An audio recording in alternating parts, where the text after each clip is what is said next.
Karibu sana, mie ni mtangazaji wako, jina langu naitwa Rashid Mwamkondo. Amekuwa mwanaharakati wa kijamii kwa miaka mingi hapa mjini Mombasa. Vile vile maisha yake yanapanda shuka. Leo ukiambiwa ni mheshimiwa unaweza ukakataa. Vile vile pia kumbuka, mpenzi mtazamaji, ameshughulika katika masuala mbalimbali kwenye ulingo wa kisiasa usuulizo, kwenye masuala ya kutatua haki za jamii. Amekuwa katika mstari wa mbele kiasi cha kwamba mpaka aliyekuwa naibu rais wakati mmoja, ambaye kwa sasa ni rais wa Jamhuri ya Kenya, alitaka kujua huyu ni nani haswa. Tunayemzungumzia si mwingine, mpenzi mtazamaji, anatupa taswira ya kutokata tamaa. Katika uchaguzi wa mwaka wa 2013 alijitoma, lakini mambo hayakwenda vizuri, akasema sikati tamaa. Mwaka wa 2007 akarudi tena. Kulikuwa na utata mwingi wa vyama vya kisiasa kuhusiana na Jubilee na UDA, lakini aliamua kushika barabara ya UDA. Aliposhika barabara ya UDA, ni nini kilifanyika? Walikuwa wawili, wote wanataka nafasi ya kuwania mbunge mwakilishi wa kaunti ya Mombasa kwa chama hicho, lakini akaambiwa kaa kando kidogo, tutakupa kiti cha MCA. Kwa vile alijua ni nini anachotafuta katika maisha, hakusumbua, alimakinika tuli. Lakini angalia, kalenda ya binadamu ni tofauti na kalenda ya Mwenyezi Mungu. Ni nini kilifanyika? Baada ya kuahidiwa kiti cha MCA, alipata kiti cha useneta maalum, na aliyepewa bendera ya kuwania kiti cha uwakilishi wa wanawake Mombasa akaangushwa. Huyu nayemzungumzia si mwingine bali ni seneta mteule Mheshimiwa Miraji Abdullahi Kimbi. Karibu sana mheshimiwa. Asante kaka. Uko fiti? Nashukuru. Tunashukuru leo umetukaribisha ofisini kwako. Ofisi nzuri kweli. Asante sana. Karibuni, twajitahidi. Bila shaka mtazamaji, hapa ni Mombasa, lakini tuko eneo la maji safi, Shelly Beach. Ni vile tu hatuwezi kukuonyesha bahari sababu ya upepo, lakini ni mengi ambayo tutayajadili. Na bila kupoteza nukta sekunde wala dakika, mheshimiwa, kwanza tuanze na swala zima la utaifa, alafu tuingie moja kwa moja hadi katika eneo bunge la Likoni. Miaka 63 ya uhuru wetu wa Kenya, wanawake katika taifa letu la Kenya, unahisi katika uongozi wamepewa nafasi sawa ama bado wanatengwa? Kwa sababu siku hizo ambao mwanamke atiangoje tu apewe, asipiganie. Tuanze na hapo. Kwanza nipende kumshukuru Mwenyezi Mungu, nipende kushukuru televisheni yetu ya kitaifa ya KBC kwa kuweza kunialika, na niwashukuru wapenzi watazamaji ambao wanasikiliza kipindi chetu leo. Kwa hakika Mwenyezi Mungu ni mkubwa, na nimpongeze rais wetu William Samoei Ruto kwa hatua ambazo amezichukua baada ya kupokea kijiti kutoka kwa rais mtawaliwa. Kwa hakika tumeona mambo mapya sana. Katika kampeni yetu ya Kenya Kwanza tuliweza kusaini ile inaitwa Women Charter, ambao tulikuwa tuna matarajio ambao tayari tumeyaweka, na kwa siku gani na kwa kiwango gani tutaweza kuyafiki katika awamu yetu ya kwanza ya utawala wa Rais William Samoei Ruto. Na kwa hakika ukweli, kwa ahadi zake, aliweza kutupatia mwanamke wa kwanza waziri katika wizara ya defense, kitu ambacho hakijawahi kufanyika katika taifa letu la Kenya. Ni katika awamu yake tumeweza kupata Chief Justice wa kike wa kwanza katika taifa letu la Kenya. Tumeweza kuona Attorney General wa kwanza katika taifa letu la Kenya. Na amejizatiti kuwapatia wanawake zaidi nafasi, hususan wanawake ambao hawakutarajiwa kuwa wangeweza kukelea nafasi kama hizo, mimi nikiwa mmoja wao. Kwa hakika mara nyingi watu wanapomkebei na kumbeza ya kwamba alidanganya mama mboga, alidanganya watu wa bodaboda, mimi nataka kuwajulisha mama mboga ambao hawajanijua, labda hawajapata fursa ya kujua wasifu wangu, kwamba mimi hapa ni mfano mzuri wa kwamba Rais William Samoei Ruto aliweza kutimiza ahadi yake kwa watu wa chini. Mimi nilikuwa mtoto wa mama viazi karai. Mimi mwenyewe nilikuwa nimeanza kuuza viazi karai, kuashiria ya kwamba mviringo wa maisha yetu, mimi, familia yangu na labda kizazi changu ambacho nimekizaa, tungeenda kuzunguka katika mviringo wa kuuza viazi. Lakini Rais William Samoei Ruto kwa mapenzi ya Mwenyezi Mungu ameweza kukatiza mviringo huo, na akanifanya mimi kuwa bora na kunienusha, sio kwa kunipendelea, bali kwa vile viwango ambavyo Mwenyezi Mungu amevitia ndani yangu, vya uongozi ambao uko wazi. Kwa sababu sikutolewa tu kwenye viazi karai kama watu wanavyodhani. Na kuna kasumba ya kwamba mtoto wa kike anapoinuka ni kama ule msemo anasema, ukimuona kobe juu ya mti ujue amepandishwa. La, mimi sio wa kupigiwa mfano huo. Mimi nimekuwa mwanaharakati, nimekuwa kifua mbele katika kupigania masuala ya kijamii ya jimbo letu la Mombasa, na hata masuala ya kitaifa. na wakati ambapo limelight ilinipiga, jua liliniangazia mimi na nikatambulika paka na naibu wa rais, ni wakati ambao tulikuwa tunakemea ukiritimba wa kuchukuliwa nafasi na shughuli operations za Kenya Ports Authority kupelekwa kule Naivasha. Unajua kila mtu akona jambo ambalo analifanya kila siku kwa kuendelea, lakini kuna ule muda mwafaka ambao Mwenyezi Mungu hummulika na akamtambulisha kwenye ulimwengu. Oh, yes. Na katika fikra yangu, katika zile juhudi na jitihada ambazo nilikuwa nikifanya wakati huo, hii ndio ilikuwa fursa adhimu ambayo wanahabari kupitia vyombo vya habari na social media niliweza kutambulika kwa ukakamavu wangu. Nashukuru sikuwa nasubiri, kwa sababu kama ulivyotangulia kunitambulisha kwamba niliwahi kugombania kiti cha MCA pale Tononoka Bondeni, nikaweza kugombania tena women rep mara 2, lakini sikuwahi kufika debeni. Na hata fursa hii ndio niipate, nilikuwa nasimamia kiti cha women rep, lakini leo niko hapa. Kitu ambacho nataka kuwasihi Wakenya wenzangu, na nipongeze mahakama yetu.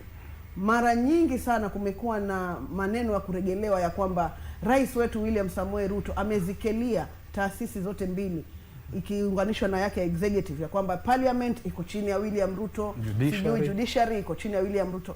Lakini tumeona mara kwa mara kuna matokeo kutoka kwenye mahakama ambao hayakubaliani na masuala ya executive. Na mojawapo ni la juzi, wamempa rais William Samoei Ruto siku 120 ambayo ni miezi mitatu kama sikosei kwa haraka ya kuweza kulivunja baraza la mawaziri ili aweze kuafikia zile sulusi 3 zinazohitajika kikatiba. Kwa hivyo kuna mara nyingi ambapo labda sisi kama viongozi katika bunge letu la kitaifa na la seneti tunafanya maamuzi ambayo bado Wakenya hawajakubaliana nayo, lakini tukumbuke katiba kuwapa wao nguvu ya kwamba wana delegate rights zao kwetu, na kusemekana kwamba kuna aspect ya public participation. Lakini sisi kama viongozi tunakaa na mabunge mengine ya nje. Tumesikia mara nyingi tukikashifiwa zile safari tunazoenda.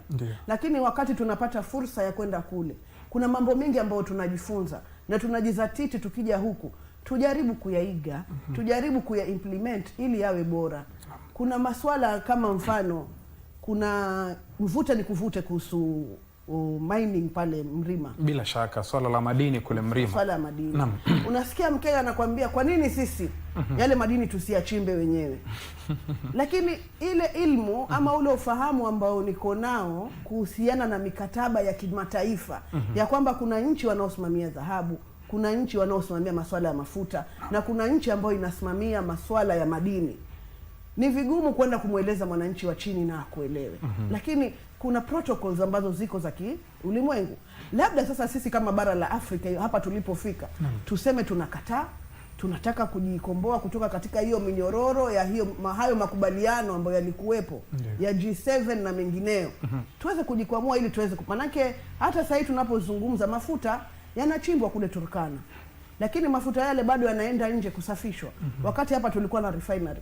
Lakini the good news is that rais wetu William Samoei Ruto ametuambia kwamba Aliko Dangote anataka kuja kuwekeza Mombasa, kiwanda cha kusafisha mafuta. Hii ni kuashiria kwamba tutapata 80% labda ya manufaa ambayo yanakuja na yale mafuta ambayo tunayachimba katika taifa letu. Kwa hivyo mimi napongeza hatua zilizochukuliwa. Na tukitoka katika taifa letu, tukija katika Afrika ya Mashariki, tumepata rais wa kwanza wa kike. Na ni kwa mapenzi ya Mwenyezi Mungu, mimi namuombea sana Samia Suluhu wakati uchaguzi unakuja aweze kuchaguliwa, ili ile kadhia na kasumba ya kwamba alipata kwa bahati mbaya, kama Magufuli asingekufa asingepata, aweze kupata kile kiti, ili tuoneshe ya kwamba wanawake wanaposhikana mambo mazuri hupatikana. Shikilia hapo hapo mpenzi mtazamaji.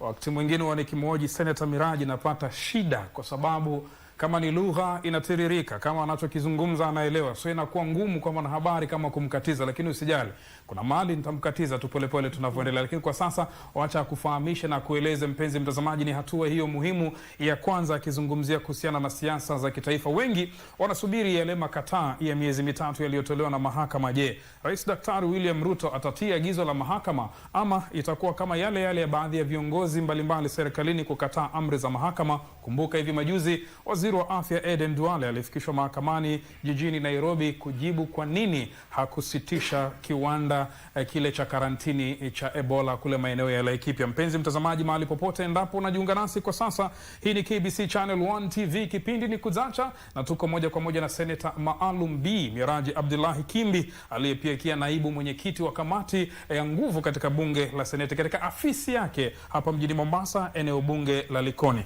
Nirudi kwako tena mheshimiwa. Umezungumza vizuri sana. Katika miaka hivi karibuni Kenya kumeonekana kwamba kuna dhuluma ya kijinsia ambayo inafanywa kwa ajili ya mtoto wa kike. Wengi wamekuwa wakipaza sauti, watoto wa kike wanauawa katika mahoteli, katika vyumba vya kukodi hivi, na uchunguzi haufanyiki. Wengine wanapigwa, kufanya hivyo, wanadhulumiwa.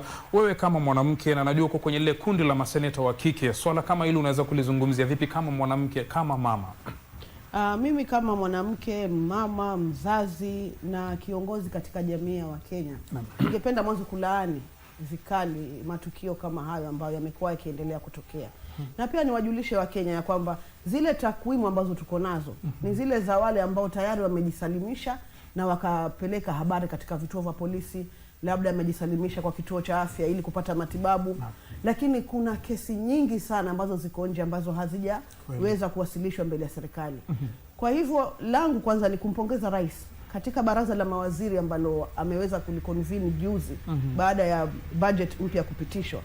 Wameweza kuipokea ile ripoti ya jukwaa la usalama kuhusiana na masuala ya femicide na SGBV, na kuna kitita cha mabilioni ya pesa ambacho kimeweza kuwekwa ile kufanyike ile implementation ya ile report.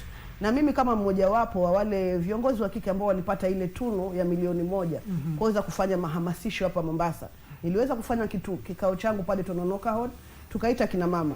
Na niliweza kugundua ya kwamba kwa nini wengine hata hawaendi kueleza wanaolinda sheria kwamba wameweza kufanyiwa dhuluma kama zile. Wanasema ni kwa sababu victims wanaishia kwenda mbele na nyuma makotini, hakuna hata kiinua mgongo wanapata isipokuwa ni fedheha. So walikuwa na mapendekezo yao ambao tuliweza kuyasubmit, lakini mengine hatukuyaona. Lakini nina hakika katika awamu ya pili labda ya implementation tutaweza tena kuconvene sisi kama viongozi wa kike na mahakama na wengine, ili tuweze kuona ni vipi tutaweza kusaidia. Pili, pia niliweza kuuliza swali katika bunge la Seneti, ni kwa nini mpaka sasa baada ya rais kupeana directive ya kwamba zile gender desk zitolewe polisi ziweze kupelekwa hospitali. Kwa sababu inakuwa shida sana kwa mwanamke ambaye tayari amenajisiwa labda ama amezulumika aende polisi kisha tena aende hospitali. Hata yale madhara kama ni maradhi atakuwa yanaendelea kumuingia.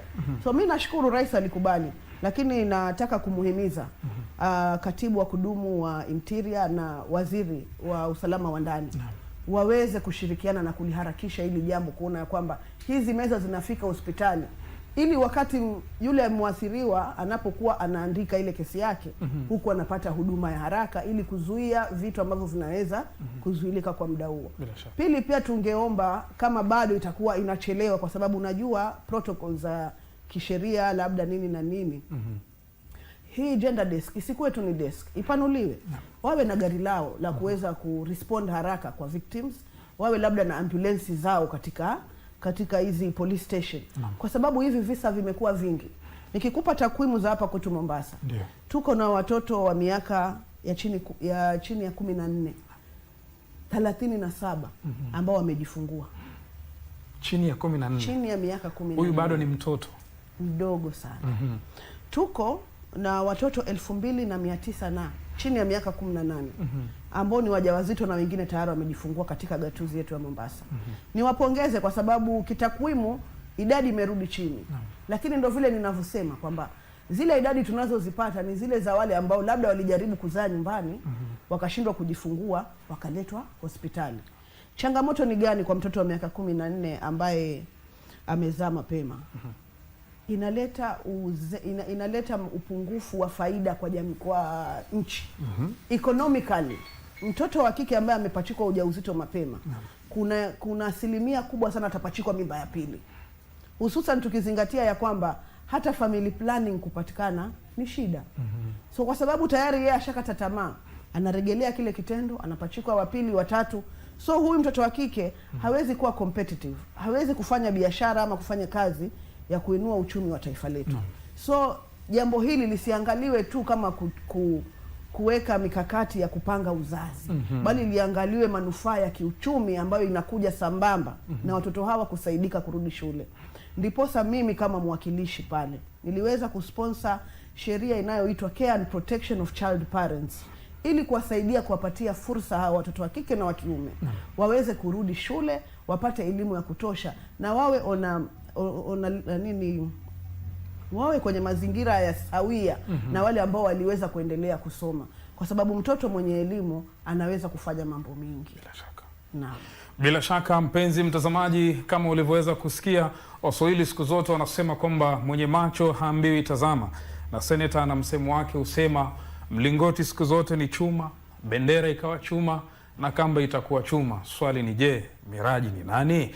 Kwa sasa mpenzi mtazamaji, tuchukue pumziko fupi angalau tupate tama la maji ya sharubeti kutoka kwa afisi ya seneta hapa. Alafu tutakaporudi bado tuna mengi ya kuzungumza. Najua wengi mnataka kujua, je, huyu seneta huyu mbona hataki tena useneta, ataka ubunge Likoni? Kuna nini? Tutakuja piga siasa za Likoni muda si muda, lakini kwa sasa Kuzacha inaendelea. Tuchukue mapumziko mafupi. Namuona mwelekezi wangu Ibrahim Khayemba upande wa pili anatabasamu mpaka jino la premolars linaonekana. Pumziko fupi, takaporudi tasonga mbele. Bila shaka mpenzi mtazamaji, mahali popote ulipo, asante sana kwa kuendelea kuitizama runinga ya KBC Channel 1, runinga inayokuletea kipute cha makala 23 ya kombe la dunia. Wengi wameudhika kutokana na matokeo ambayo yamefanywa na timu za Kiafrika, hususan mimi, timu ya taifa ya Jamhuri ya Kidemokrasia ya Kongo na Senegal.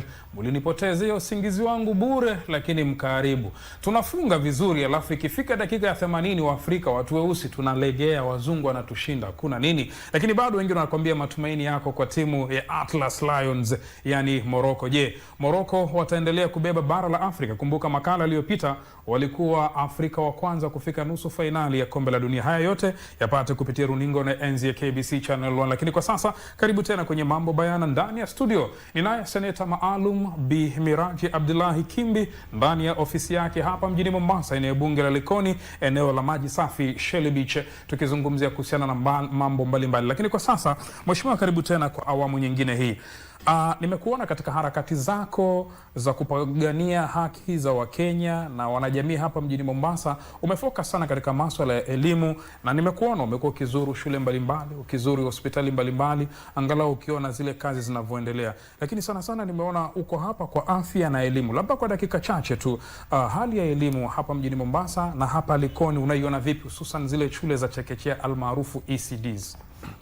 Kwa sababu mimi ni senator, kuna majukumu ambayo tuliweza kuyagatua katika katiba 2010, na miongoni mwa vile vitu vilivyogatuliwa ni elimu ya shule za chekechea pamoja na afya pamoja na masuala ya maji. Na kwa sababu hiyo nimekuwa mstari wa mbele, kwa sababu kwanza tumekuwa na matatizo mengi. Nadhani hospitali ya Coast General Hospital imekuwa ikigonga vichwa vya habari mara nyingi, sio kwa huduma, sio kwa ukosefu wa dawa, mara nyingine sio kwa hivi. Lakini nashukuru baada ya wananchi kuonesha ghadhabu hizo, wamejitahidi, na kwa sababu kuna pesa za conditional grant ziliondolewa, wakaleta mfumo mpya. Nashukuru hizi pesa zilipoingia tumeona matibabu, hata dawa, mambo mengine mingi yameanza kuendelea vizuri. Na kwa sababu nimeweza kumalizana na huko, jambo tu ambalo bado niko nalo na mvutano na governor ni kwamba kuna amri yake yeye mwenyewe aliweza kupitisha ya kwamba watoto wa chini ya miaka 5 wasiweze kulipishwa pesa.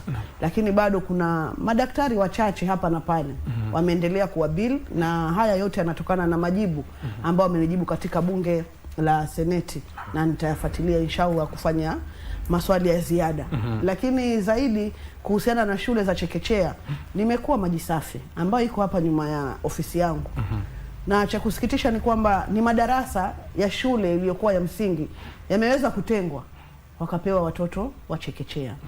Tukizingatia ya kwamba shule ya chekechea ni mahali ambapo tunaanza kumfundisha mtoto ni nini masuala ya elimu, ni nini mambo mingi. So ukiangalia the concept ya ECDs, ni mahali pakubwa, pana mahali pa kucheza, kuna miundo msingi yake ya kipekee yake ya kumkuza mtoto kifikra. Lakini ukipata fursa wewe na wenzako mkipitia hapo utaona. Ni shule tu ya msingi ilipendekeza kupeana rooms chache, classrooms chache waweze kufanya masomo ya ECD. So ni jambo ambalo nimeliweka katika priority yangu kuweza. Hii bila shaka itakuwa ni kazi ya county. Yes. ECD ziko chini ya ugatuzi. So nimeweza kumpigia waziri wa masuala ya elimu wa hapa Mombasa, Dr. Mborali. Tumeongea na tumekubaliana kukutana kesho. Ndiyo. Pia niko na changamoto na wao na zile skuli zinaitwa update, shule za mabanda ambazo wingi wanaziashiria kwamba ni shule za private, lakini ni shule za wale watoto ambao wako kwenye slum areas wanaosaidika. Na hapa Likoni tuko nazo karibu shule 100. Nyingi sana. So kuna child care facility revenue ambao wameanzisha gatuzi ya Mombasa. Wale walimu na madirectors wamenifuata wakaniambia sisi tunalipa hii ada. Lakini mtu akilipa kitu anatarajia huduma fulani kutokana na yale malipo. Sisi tunafaidika nini? Ndiyo tunajua hiyo revenue ni lazima tulipe. Lakini in exchange tunapata nini? So hayo ni miongoni mwa masuala ambayo naenda kukutana na waziri wetu wa county ambaye amekubaliana na mimi kwamba ipo haja tupate tupatane katikati. Wao hawajakataa kulipa, lakini wanataka tu wafafanuliwe labda watapata huduma gani, labda ni vitabu, textbooks, labda watapata uji wa saa 4 kwa wanafunzi wao. Na masuala ya elimu kikweli, kama unavyojua niko na foundation. Wakfu wangu unasimamia watoto 40 wa mtoto wasome initiative. Na tumeanza nao nilipochaguliwa kama senator. 20 wa kwanza wako form 4 mwaka huu. Na nataka tu kuwapa habari njema wakazi wa Likoni ya kwamba mwaka huu Shikadabu Secondary itatupatia airplane for the first time. Ndiyo. Kwa nini Likoni? Likoni inahitaji kusaidika, kuenuka. Na tunawashukuru wale waliotangulia. Hata yule aliyopo tunamshukuru kwa kujizatiti mpaka pale ambako wamefika.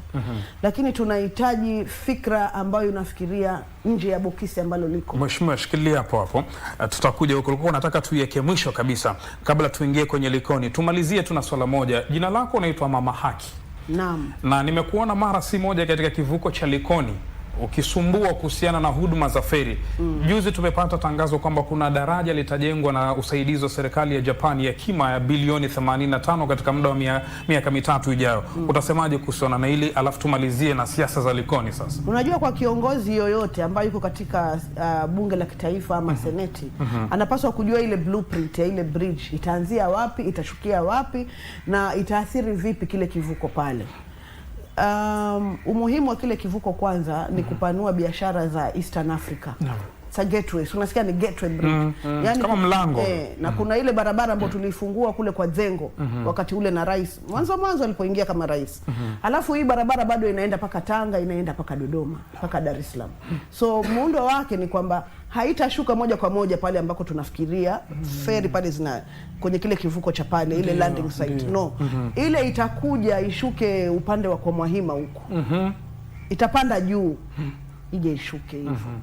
So haitaathiri sana, lakini itapanua uchumi wa watu wa hapa Likoni.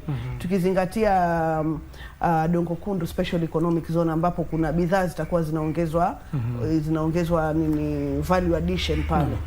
So kwa ufupi mimi naishukuru serikali kwa kuipa kipaumbele, na pia na nyenyekea kuomba ya kwamba kuna viwanja ambavyo vitaathirika, na mimi najua kabla mradi wowote wa serikali kufanyiwa kazi kuna ile assessment inayofanyika. Socially ni kitu gani kinakuwa impacted kwa wananchi binafsi na kwa jamii kwa jumla. Viko viwanja 4 vinaenda kuathirika, na mpaka sasa hakuna mwelekeo wani vipi jamii, kwa sababu walitunza vile viwanja, wao ndio wamekuwa wasimamizi wa vile viwanja, watawezaje kuhusishwa waweze kupata faida. Serikali imetuambia ya ugatuzi itatujengea stadium hapa Likoni upande wa Bububu kule juu, lakini serikali kuu NLC, National Lands Commission, itakosa nini iwapo itawanunulia mabasi hawa watoto wakiwa wanataka kuenda training wawe na usafiri wao? Kwa sababu ni rahisi kufikiria ya kwamba si ni Likoni tu.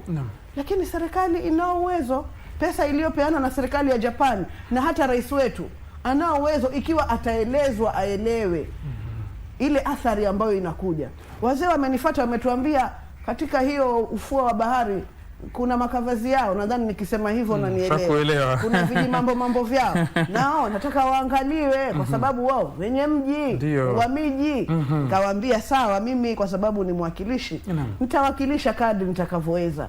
Lakini zaidi nizungumzie, kwa sababu nimezungumzia mambo ya feri, nimeweza kuzungumza mara nyingi sana kuhusu msongamano hili na lile, na nashukuru wakati nilileta statement bungeni KPA waliweza kuitisha feri 2, feri 4.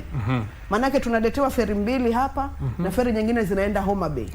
Lakini kwa sababu waliozoea vya kunyonga vya kuchinja waviezi wako nje wanajigamba na kujitapa kwamba wao wameombea watu wao feri. Lakini mimi muhimu kwangu ni kwamba feri itakuja, itasaidia watu wetu. Lakini la ziada pale bunge la Seneti niliweza kupeleka mswada motion ya kuomba tuweze kuwekewa memorial stone pale Mtongwe feri ilipokuwa. Tuzikumbuke zile roho zilizopotea na kuweza kufanya matambiko na maombi kwa ajili ya zile roho ambazo zilikuwa pale.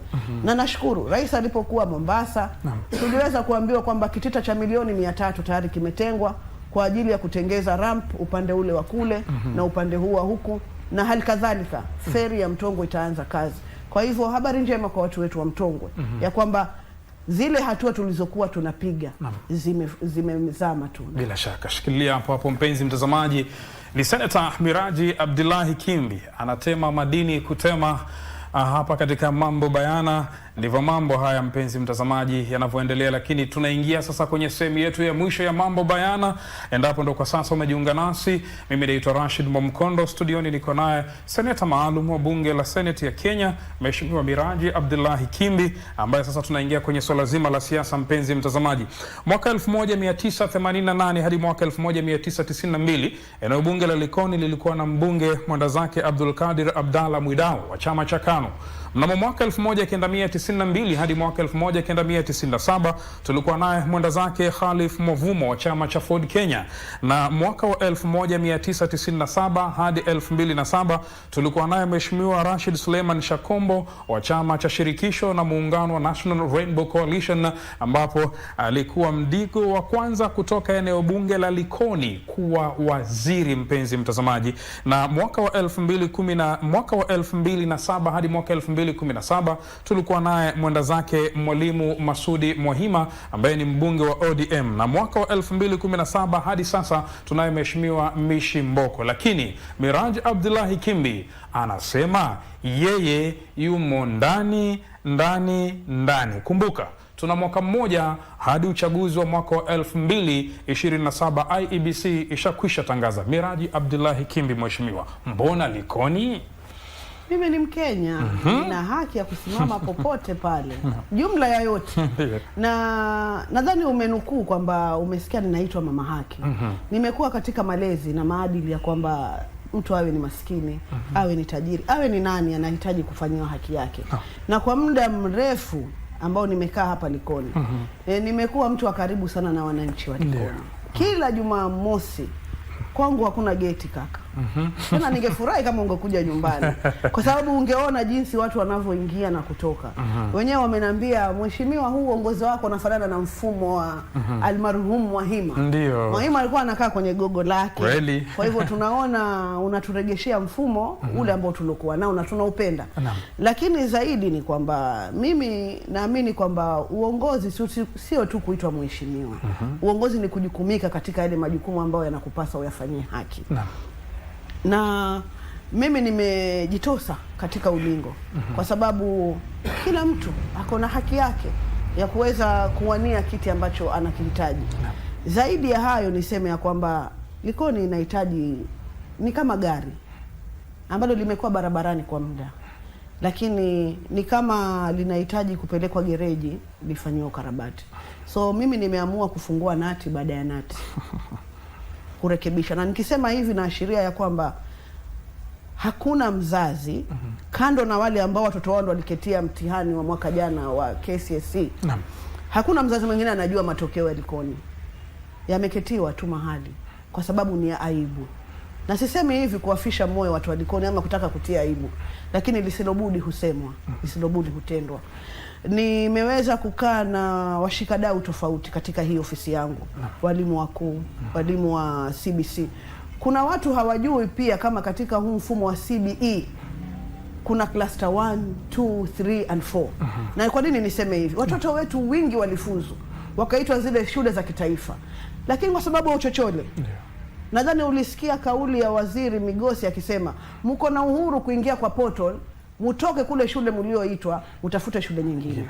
Lakini katika hii mifumo ya CB1, CB2, CB3, CB4 ni sawa na zile simu tuliokuwa nao za Siemens, ikaja Nokia, zikaja Infinix, na sasa tuko na nini? So unapomtoa mtoto wako kwa sababu ya kufikiria ule umaskini ulionao, unamuondosha katika ule mfumo ambao ameitwa. Kwa sababu katika mfumo wa CBC hatuangalii tu tasnia ya mafunzo ya zile skills za mkono. Kuna masuala ya STEM, watoto wale ambao wamejikita katika sayansi, hesabu na mambo mengine. Halafu kuna wale ambao ni wazuri katika sanaa. So unapomtoa mtoto wako ambaye ameitwa kwenye sayansi aje afanye sanaa, uone umemtupisha mbao mtoto. Vibaya sana. So ipo haja ya sisi kama jamii kuweza kukaa pamoja na kubadilisha, kwa sababu tunaposema mimi jukumu langu kama mbunge sio kufanya hivyo, unakosa kujua ni kwa nini wewe umechaguliwa ukakaa hapo. Kakangu Mwamkondo, sisi Waswahili hususan jamii za Kidigo, manake ndio Waislamu wengi, katika sherehe zetu za harusi huwa tuna kile kitu tunaita kitchen party. Tunazungumza mambo ya ndani, kwa sababu watoto wote wanaoenukia, kila mtu anataka kuwa MC wa kitchen party. Tunaenda kwenye kitchen party, tunaanza kunadi mambo ya unyago, mambo ambayo yanafanywa kwa siri, milango inafungwa, hata taa zinazimwa ndio watoto wafundwe. Leo tunayafanya hadharani, mitaani, watoto wadogo wako na chini ya miaka 7 wanaona vile vitu. Tunawafundisha nini? Alafu tunapata mimba za mapema, tunaanza kulia. Kama kiongozi tunao wajibu wa kuyazungumzia na kuyakemea na kuongoza. Tunavyozungumza hapa, tuko na shule ya Bububu Boys. Iko na wanafunzi 75 peke yake. Ni shule ya upili. Je, ni kuashiria ya kwamba watoto wa Likoni wote wamesoma umetosheka?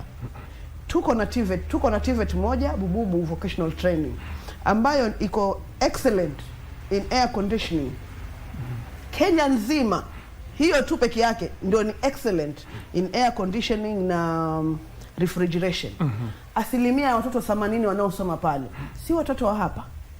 Tuko na Polytechnic, haina wanafunzi. Je, shida iko wapi? Mimi peke yangu naweza kutatua hilo? Ni sisi kama jamii tuitane, tuulizane maswali magumu ili tuweze kutatua.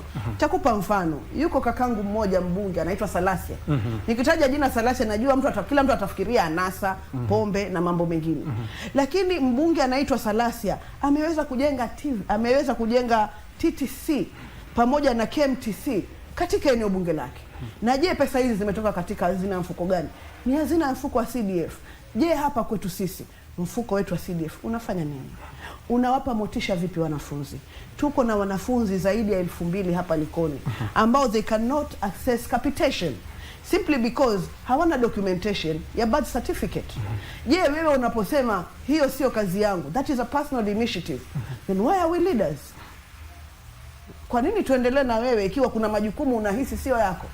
Mimi namwambia dadangu aliyepo, tunampenda, amefanya kazi nzuri, lakini sasa ni wakati tu arudi nyumbani akaendeleze mambo mengine, atupishe. Na kwa sababu uchaguzi ni demokrasia na ni masuala ya sera, mwenye kisu kikali atakata nyama na ale, lakini tusipigane, tusizozane, tusiwachukue vijana wetu tukawatia kwenye vita, damu ikamwagika.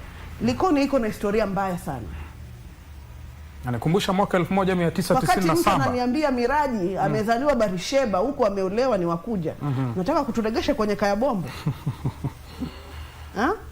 Hii dunia ni yetu sote bana. Na sote ni wapita njia. Makazi yetu ni kaburini na kesho mbele ya Mwenyezi Mungu. So nawaambia wenzangu, wasitakabar. Huu uwanja ni mdogo. Kila mtu acheze kwa nafasi yake. Na pia nimalize kwa kuambia wale wanaotualika katika warsha zao, ikiwezekana mmoja akija kidondoa, mwingine aje kwenye ushinzi, kwa sababu wenzangu naona joto la jiko hawaliezi, na ndio mwanzo mkoko kama huu. Wengi wanauliza kwamba umekuja na spidi kali sana. Hii spidi itaenda mpaka 2027 ama kuna mahali itapua? Mimi nasema hivi ni kwa vile walikuwa hawaniangalii. Lakini tangu nichaguliwe imekuwa hivi. Kila Jumamosi nimekuwa mashinani.